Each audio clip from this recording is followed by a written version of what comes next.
मावळ मतदारसंघातून राष्ट्रवादीने पार्थ पवार यांना उमेदवारी दिली आहे। पार्थकडून आपल्या मतदारसंघाचा अगदी झंझावाती दौरा सुरू झालाय आणि या दौऱ्यादरम्यान ते इस्कॉनच्या एका कार्यक्रमात सहभागी झालेले दिसतात। यावेळी त्यांनी हरे राम हरे कृष्णाच्या गीतावर काही काळ टीका सुद्धा केली। हरे राम राम राम हरे कृष्ण कृष्ण कृष्ण हरे राम राम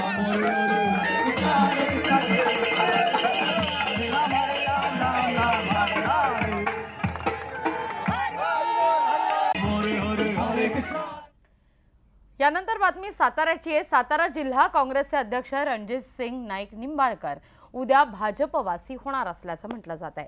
भाजप निंबाळकरांना म्हाडाची उमेदवारी देणार असल्याची चर्चा आहे, जोरदार चर्चा आहे। तर भंडाराचे नगराध्यक्ष सुनील मेंढे भाजपचे भंडारा गोंदियाचे उमेदवार असतील। आज कोल्हापूरच्या सभेत या संदर्भात घोषणा होणार आहे असं म्हटलं जात आहे। पहिल्या टप्प्यातील उमेदवारी अर्ज भरायला फक्त 24 तास शिल्लक राहिलेले आहेत।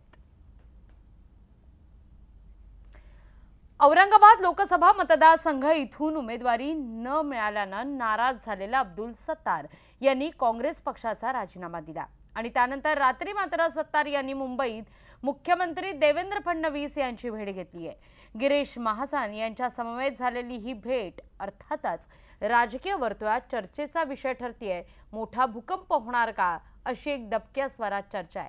सत्तार यांनी औरंगाबाद लोकसभा निवडणूक अपक्ष लढणार असल्याची भूमिका घेतली आहे।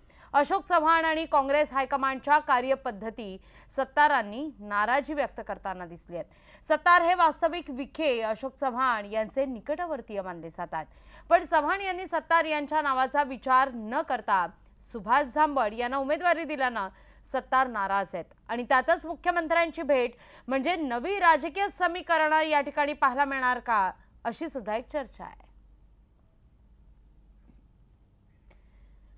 बातमी उस्मानाबादची आहे। उस्मानाबाद लोकसभा मतदारसंघात शिवसेनेचे विद्यमान खासदार रवींद्र गायकवाड यांचं तिकीट मात्र पक्षानं कापल्यानं कार्यकर्ते नाराज आहेत। 5 वर्षात खासदारांनी केलेल्या कामांचा लेखाजोखा पक्षप्रमुख उद्धव ठाकरे यांच्या समोर मांडण्याकरता उस्मानाबादवरून शेकडो कार्यकर्ते मुंबईच्या दिशेने निघालेले होते, पण या सगळ्या कार्यकर्त्यांच्या गाड्या पोलिसांनी वाशी टोल नाक्यावर अडवल्या आणि कार्यकर्त्यांना परत पाठवण्यात आलाय। परत जा अन्यथा गुन्हे दाखल करू असा दबाव तंत्र पोलिसांनी राबवलं असल्यानं कार्यकर्ते अखेर माघारी जाण्याचा निर्णय घेतल्याचे दिसले। खासदारांनी केलेल्या कामामुळे त्यांनाच पुन्हा उमेदवारी देण्यात यावी अशी मागणी कार्यकर्त्यांकडून जोर धरते। यानंतर बातमी आहे चंद्रपूरची। चंद्रपुरात काँग्रेसच्या उमेदवारीवरून अगदी रणकंदन सुरू आहे। विनायक बांगडेंना उमेदवारी घोषित होताच काही ठिकाणी मात्र पदाधिकाऱ्यांनी राजीनामे सुद्धा दिलेत। आढावा घेतलाय आमचे प्रतिनिधी महेश तिवारी यांनी। पक्षाच्या सीईसीने जो निर्णय घेतला त्या निर्णयामध्ये जिल्ह्यातील ज्येष्ठ कार्यकर्ते, जिल्ह्यातील एकनिष्ठ कार्यकर्ते, जिल्ह्याचे माजी अध्यक्ष श्री विनायक बांगडे यांना जेव्हा पक्षाने तिकीट दिलं त्यानंतर हा सगळा वाद संपुष्टात आला। परंतु एक अतिउत्साही कार्यकर्ता, त्या अतिउत्साही कार्यकर्त्यांनी माननीय प्रांताध्यक्षाला सकाळी फोन लावला आणि त्यांनी सांगितलं की बा हे विनायक बांगडेला तिकीट दिली हे काही बरोबर झालं नाही। तर प्रांताध्यक्षानं म्हटलं की बा तुमचा जो विचार आहे तो मी श्रेष्ठीसमोर मांडला होता, परंतु श्रेष्ठींनी शेवटी सर्वांकष विचारविनयानंतर विनायक बांगडे यांना तिकीट दिलेली आहे आणि ती तिकीट ही फायनल झालेली आहे। त्यावेळी त्यांना म्हटलं की नाही साहेब ते बाळू धानोरकरचा विचार झाला पाहिजे होता वगैरे वगैरे त्यांनी चर्चा केली।